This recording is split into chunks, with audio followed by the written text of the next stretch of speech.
কেউ আমাকে পেয়ে অবহেলা করে, কেউ আবার আমাকে না পেয়ে ভীষণ আফসোস করে।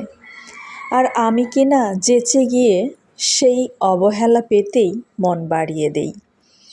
হাত বাড়িয়ে এভাবে দুঃখকে গ্রহণ না করার মতো এতটুকু পরিপক্কতা আমার হোক। কারা যেন বলেছিল একদিন সব হবে। দেখতে দেখতে সব দিন ফুরিয়ে গেল, তবুও সেই দিনটা জীবনে এলোই না। একদিন সব হয় না, হয় না। মানুষের জীবনে সুদিন বলতে কিছু নেই। আজ আপনার সাথে যা ঘটছে তা মানিয়ে নিতে পারলে আজকের দিনটাই আপনার জন্য সুদিন হয়ে ধরা দেবে। মানুষের আজ যা নেই তা একটা সময় পেয়ে যাবে, এমন ধারণা নিয়ে দিন গুনে গুনে বৃদ্ধ হওয়া মস্তিষ্কটা একটা সময় গিয়ে বুঝতে পারে সেই শূন্যতা তার এখনও আছে। আসলে কিছুই পাওয়া হয়ে ওঠেনি। আমরা মূলত কেউই কারোর অপেক্ষায় থাকি না।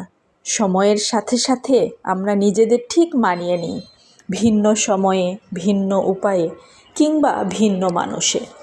Thank you so much for watching. Please like, comment, share and subscribe.